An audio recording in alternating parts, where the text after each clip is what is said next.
Bismillahirrahmanirrahim. Assalamualaikum warahmatullahi wabarakatuh. Perkenalkan, nama saya Enrico Yoga Ditama, NPM 1901201014 dari kelas AMT J12. Sebelumnya terima kasih kepada Ibu Ayunda Evanti selaku dosen pengampu kelas AMT. Di sini saya akan menyelesaikan tugas yaitu dari UAS, dan di sini saya akan membahas yaitu 5 tahapan fungsi manajemen manufaktur. Yang pertama itu tahapannya yaitu ada perencanaan produksi. Artinya di sini perencanaan produksi yaitu kegiatan yang dimana memperkirakan jumlah barang yang perlu diproduksi dan biasanya juga menentukan tahapan dalam cara pembuatan suatu produk. Lalu yang kedua itu ada pengaturan rute produksi.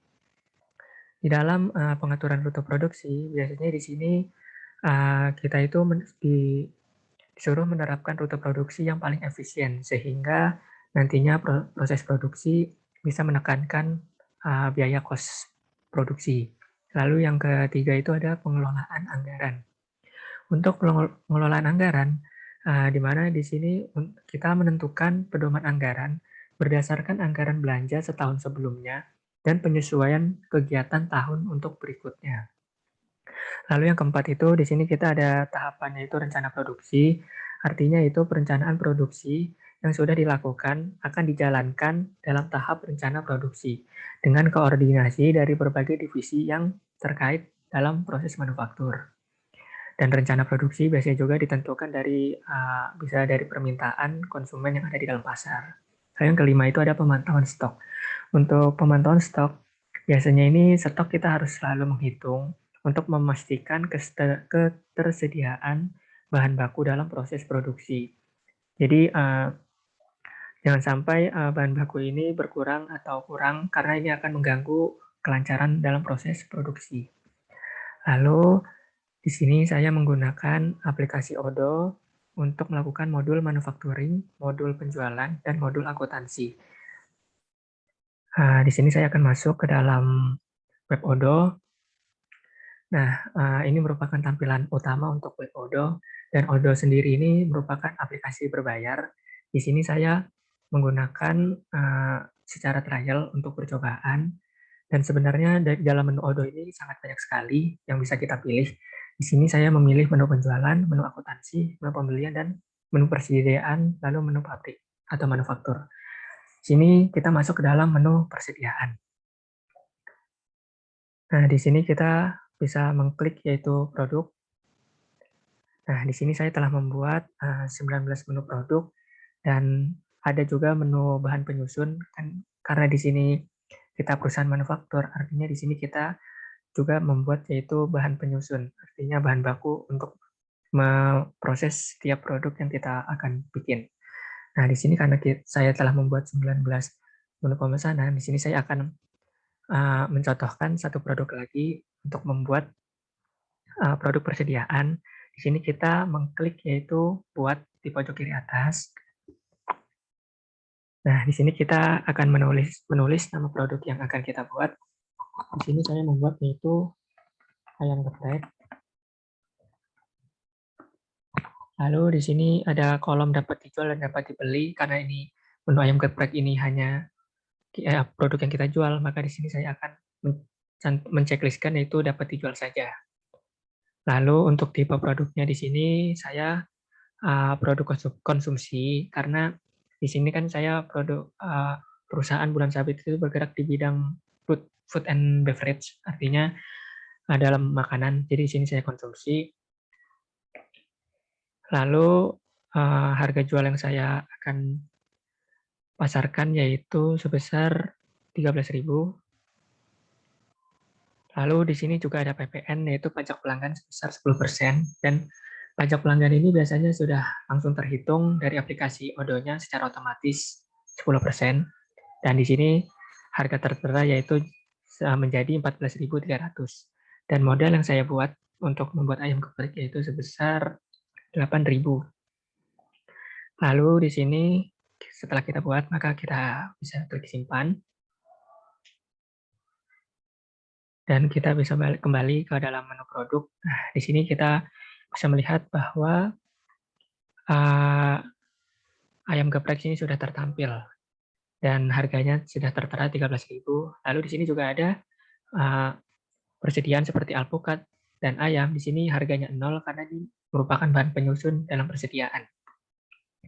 Lalu kita bisa kembali ke dalam menu persediaan. Nah, di sini kita bisa melihat proses manufaktur.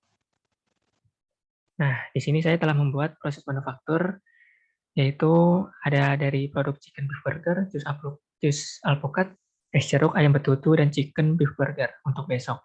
Di sini saya akan memberikan contoh, yaitu untuk 3 hari ke depan terkait dengan chicken beef burger. Nah, di sini kita bisa melihat untuk penyusun atau bill of material chicken beef burger, yaitu ada roti dan beef. Nah, untuk di sini saya membuat yaitu jumlah untuk 3 hari ke depan itu persediaan itu total 10 chicken beef burger. Nah, untuk satu chicken beef burger itu membutuhkan 2 roti dan 1 beef. Di sini saya memasukkan chicken beef burger sebanyak 10, maka otomatis bill of materialnya itu rotinya sebanyak 20 buah dan beefnya itu sebanyak 10. Lalu kita bisa balik ke menu persediaan dan menu awal. Lalu kita bisa masuk ke menu penjualan. Nah, di sini saya telah membuat beberapa daftar penjualan atau order penjualan yang telah berhasil dilakukan oleh PT Bulan Sabit. Dan di sini saya akan memberikan cara pembuatan, yaitu mengenai order penjualan. Di sini kita bisa mengklik, yaitu klik buat. Nah, di sini saya akan mendemonstrasikan, yaitu penjualan secara kredit dan secara tunai. Di sini terlebih dahulu saya akan mendemonstrasikan penjualan secara tunai. Nah, di sini kita bisa memasukkan nama pelanggan, yaitu pembelinya. Sini saya ambil contoh, yaitu Ari. Saja pelanggan. Lalu di sini tanggal pembeliannya, yaitu pada tanggal 27. Nah, untuk syarat pembayarannya di sini yaitu kontan, karena kita ini melakukan penjualan secara tunai.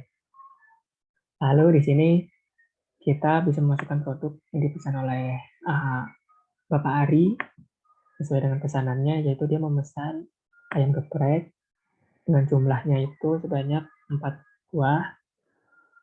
Nah, di sini juga kita bisa melihat harganya langsung tercantum, yaitu sebesar 52.000 termasuk PPN-nya. Lalu Bapak Ari memesan minuman jus mangga sebanyak 4 buah. Di sini tertera harganya 40.000. Nah, sini kita bisa melihat jumlah sebelum pajaknya itu sebesar 92.000. Lalu ditambah PPN sebesar 9.200, totalnya 101.200. Lalu sini kita langkah selanjutnya itu mengklik konfirmasi. Nah, sini kita melihat kita bisa melihat pesanan pelanggan. Lalu kita lihat bahwa pesanannya sudah sesuai dan cara pembayarannya secara kontan, maka kita langkah selanjutnya itu membuat invoice atau bukti pembayaran. Di sini kita memilih regular invoice, lalu kita create and view invoice.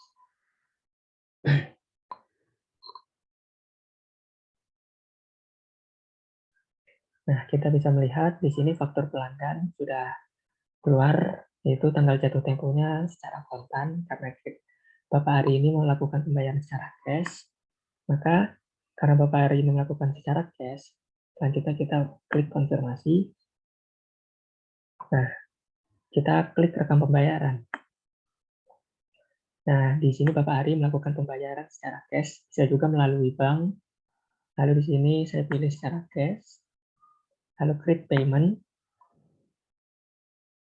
Nah, maka di sini faktur pelanggan itu terdapat tulisan in payment. Artinya Bapak Ari ini telah menyelesaikan pembayarannya terkait dengan pemesanannya. Dan di sini terlihat dibayar pada tanggal 27 bulan 12 2021 sebesar 101.200. Lalu kita bisa balik ke menu awal. Dan di sini kita lihat Bapak Ari lakukan dengan status order berjualan yaitu berhasil. Lalu selanjutnya sini saya akan membuat transaksi secara kredit. Pertama kita masukkan namanya seperti langkah yang pada pertama tadi.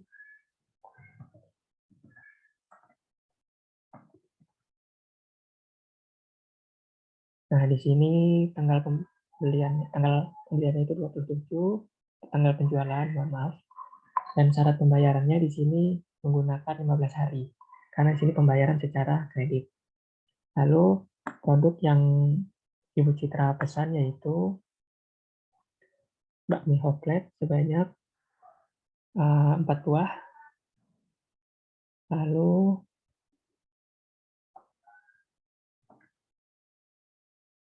es teh sebanyak 4 buah. Lalu di sini kita klik konfirmasi terkait pesanan dari Ibu Citra. Nah, di sini menu pemesanan yang dilakukan yaitu syarat pembayarannya secara 15 hari dengan pemesanan bakmi hot plate dan es teh dengan total sebesar 83.600. Sini kita buat kredit invoice-nya.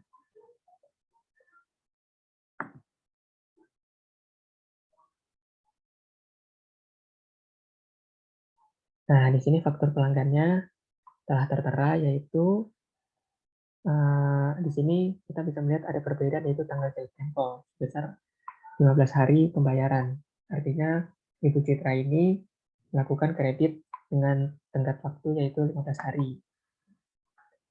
Ini invoice-nya telah terbuat, lalu kita klik konfirmasi.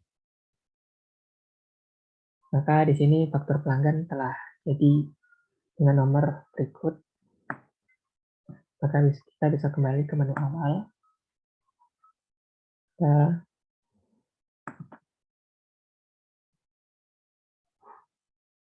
Lalu kita masuk ke dalam menu akuntansi. Nah, di dalam menu akuntansi ini sangat lengkap sekali ya pada aplikasi Odoo. Sini kita bisa melihat, sini terdapat 2 faktur yang belum dibayar. Artinya di sini ada 2 penjualan yang dilakukan secara kredit. Kita bisa melihat. Nah, di sini kita bisa melihat tanggal fakturnya yaitu tanggal 27 dengan jatuh tempo sebesar 15 hari. Di sini ada 2 pembayaran yang dilakukan secara kredit, bisa kita lihat dengan total yaitu 162.800. Lalu kita juga bisa melihat pembayaran secara cash dalam penjualan kita. Nah, kita bisa melihat di sini pembayaran secara cash dalam penjualan kita itu sebesar 588.500. Lalu di dalam menu akuntansi ini, kita juga bisa melihat di bagian pelaporan pada bagian laba rugi. Nah, di sini tertera laporan laba rugi, yaitu perusahaan Bulan Sabit mendapatkan net profit sebesar 683.000. Lalu kita juga bisa melihat pada menu saldo. Nah, kita bisa melihat di sini terdapat piutang sebesar 162.800. Artinya di sini terdapat penjualan secara kredit. Nah, di sini total asetnya sebesar 751.300. Kita juga bisa melihat ada cash flow. Nah, di sini aliran kas keluar atau kas masuk. Lalu kita juga bisa melihat toko besar. Di sini totalnya itu ada sebesar 1.339.800. Ini kita bisa melihat pembayaran secara cash, lalu piutang usaha, dan pembelian dan penjualan. Di sini juga ada laporan pajak dan lain sebagainya. Jadi untuk Odoo ini dalam menu pelaporan akuntansi sangat lengkap sekali yang disediakan. Di sini juga Dalam menu akuntansi kita bisa melihat jurnal penjualan juga. Nah, di sini penjualan yang telah dilakukan pada tanggal 27 oleh konsumen Citra, konsumen Ari, Tono, Setio, dan lain sebagainya. Ini juga kita bisa melihat ayat jurnal seperti ini. Lalu buku besar di sini juga ada seperti itu. Mungkin sekian yang dapat saya sampaikan. Mohon maaf bila ada salah kata atau salah penyampaian. Wabillahi taufik wal hidayah. Wassalamualaikum warahmatullahi wabarakatuh.